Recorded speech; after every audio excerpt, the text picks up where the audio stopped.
Yo, what's going on, guys? Mush back at it with another video. Here with a kind of fun video, and definitely want your guys' input for those of you that played a lot of games in 2023. But I think the last 16 to 24 months have been a banner period for atrocity as far as PC versions go. There have been some absolutely horrendous PC releases, and while I'm not going to do a breakdown of, let's say, what my worst PC ports of the year were, I do want to go over what I consider to be my three worst experiences on PC this year from the games I played. I don't even think these three are probably the worst PC ports of the year. For me, I think why I pick these three games are because I like the games so much, and their performance issues did hamper otherwise really great experiences. I kind of feel like that's why these ports annoyed me and angered me the most, or these PC versions. And remember, when it comes to playing games on PC, experiences are really gonna vary from person to person as far as your PC might be lesser power than somebody else's, but for whatever reason,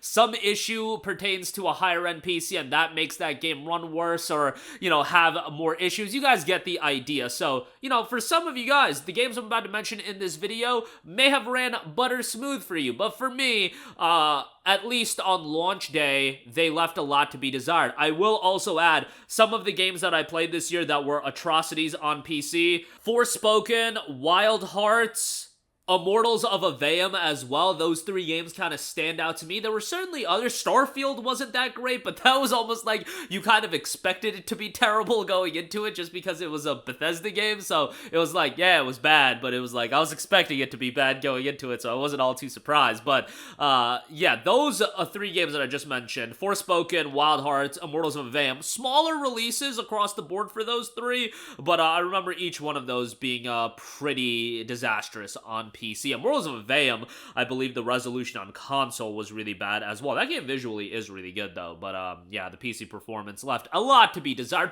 But let's go over the three worst gaming experiences I had on PC this year. First of all, we have Hogwarts Legacy. Now, Hogwarts Legacy is a game that I think for some people ran really, really well at launch. Now, Warner Brothers was actually nice enough to give me a pre-release copy of this game, and very much appreciate that from Warner Brothers. However, pre-release, this game was running butter smooth on my PC, actually. My PC with an RTX 3080 running butter smooth, was having a great time, loved the magical combat in the game. Not a big Harry Potter fan, didn't care much for the story, it was fine, but I thought the combat and the gameplay in this game was excellent. Visually looked pretty decent, and then launch day came out. I guess some sort of day one patch or something happened, because that's when it all went to hell and Hogwarts Legacy became a stuttering mess for me. It was damn near unplayable. Like, I finished the game on PC, but man, when that stuttering happened, and I know the stuttering happened for a lot of people, it's just, it was strange in my experience where pre-release, it was working really well, and then post-launch, everything just went to hell in my experiences with Hogwarts Legacy. I talked to a bunch of other people that had really bad stuttering when it came to Hogwarts Legacy, made it damn near unplayable. However, it has been, 10 months since the game has come out, and I played Hogwarts Legacy probably like 5 months ago, like back in the summer of this year. And at that point, all the stuttering had been remedied, and it was running really well for me. But yeah, I just remember around launch time, this game, love the game, thought the game was really good, but the stuttering really ruined the experience for me, which was unfortunate. Next up, one of my favorite games of all time, seeing a release on PC, was very happy about that, but it should go without saying that Last of Us Part 1 was an absolute train wreck on PC at launch. The performance left a lot to be desired.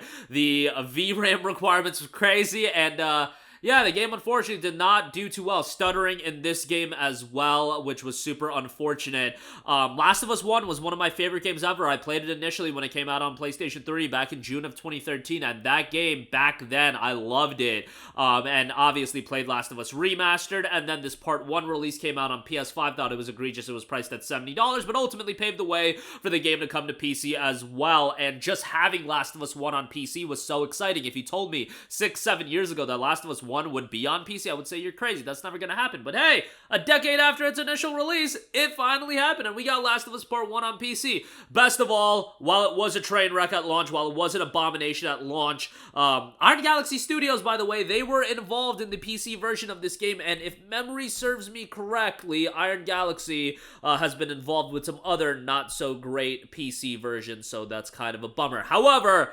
post-launch, the game has gotten much, much better with Last of Us Part 1.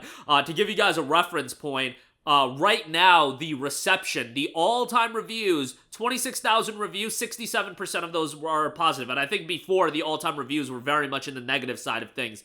However, recent reviews in the last 30 days, 89% positive with a very positive reception. So obviously, it has shifted as far as how people are reviewing this game recently. And yeah, like Last of Us 1 is awesome. Maybe it's not $60 awesome, given that it's a decade-old game. It is on sale as I'm recording this video for $40.19 as a part of the winter sale. That might be a little bit too expensive as well. Like Last of Us is a fairly short game, but you know, a game that every couple of years, or every year, really, I'll do another playthrough of it. I just thought of it at that high of a level. Don't feel the same way about Last of Us Part 2, but you know what? I do imagine that the game is eventually going to be released on PC. Sony is releasing this Last of Us Part 2 remastered, and I imagine that'll pave the way for a PC release. And yes, and the no return mode, I'm super excited for that. So hopefully, better PC version with Last of Us Part 2, and you know, it'll probably be $50 on PC. So we'll have to deal with that. And lastly, number 1 is, of course, one Star Wars Jedi Survivor. Now, Star Wars Jedi Survivor, I often say, is in my mix for Game of the Year. So think about how upset I was about the PC version just being so bad. And not to mention, the console version was pretty bad as well. And then it also, recently, they did a new performance mode, but seemingly that isn't at a satisfactory level to a lot of people as well. I think it's okay on console, but the PC version has gotten better. But at launch, this was a nightmare, an absolute nightmare. You are talking dips into the single-digit frame rate, and like there were multiple times where like I was playing this game at launch 24 to 26 FPS for a lengthy period of time, and then it'll go up and then it'll go down. Kobo was a nightmare for people. Jedi Survivor was such an exceptionally well-made game in terms of the content in the game. I thought it was so well done. A bigger game than Fallen Order. They fixed up the map. I thought the story was really good, especially the second half. So much more content than Fallen Order, and yeah, the PC version and the performance, just an absolute nightmare with this game. Again, it has gotten better. They did implement DLSS, which is nice, should have been at launch, but what can we do? I believe this game did have an AMD partnership, just like Starfield, but man, Jedi Survivor is a game that I absolutely loved. I thought it was a fantastic game, but this PC performance was a nightmare. And when you talk about a $70 game, that just hits a little bit more when you're talking about a $70 release being a really, really bad PC version. But Jedi Survivor was exactly that, a really, really bad game from a performance standpoint. And without a doubt, the worst experience I had on PC relative to how good the game was. I say worst experience, but again, I say that this game is in the mix for my Game of the Year, so kind of contradicting myself a little bit. But in terms of what it could have been versus what it was because of the PC performance, just a really, really big disappointment. And I completed this game twice. I completed it initially when it came out, when the performance was really bad, and then I completed it like right after, and I did a lot of the second playthrough on the ROG Ally. I figured that one out. I guess I just love punishment in that regard, but more recently, Jedi Survivor has been running a lot better for people. It is on sale 50% off for $35. Maybe, like, I would say it's worth $35 from a content standpoint, but what I would recommend is buy it, play it for 90 or so minutes, see how it runs on your PC. If it's at a satisfactory level, then keep the game. If not, refund it. Steam refunds are goated for that reason. But that is going to do it for me. I definitely want to hear your guys' thoughts. Again, I don't think these 3 games were the worst PC versions of the year. When we talk about games like Forspoken, Immortals of Aveum was really bad in my experience as well, and then Wild Hearts was really, really bad, and I'm sure there are other games, but these are the 3 that really stand out to me as far as games that I spent a lot of time with, and I did like all 3 of these games. Like, all 3 of these games I think are really, really good, but unfortunately the PC performance does knock them down a peg, which is a bummer, but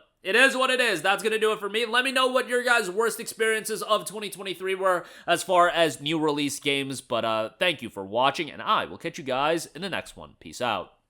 Hey, what's going on, guys? Mush here again. Hope you enjoyed the video. As you guys might know, YouTube's notification system is sometimes a little bit wonky, even if you're subscribed to the channel. Maybe you're not abundantly aware that I uploaded a video. To remedy that situation, make sure you hit the bell notification button. This way, whenever I upload a new video, and I try to upload as consistently as possible, you will be notified directly of the upload, and you can watch it as soon as it goes live. I would really appreciate if you guys hit that button so you can stay up to date with all of the content I'm posting. But as always, guys, thanks for watching, and I'll catch you guys in the next one. Peace out.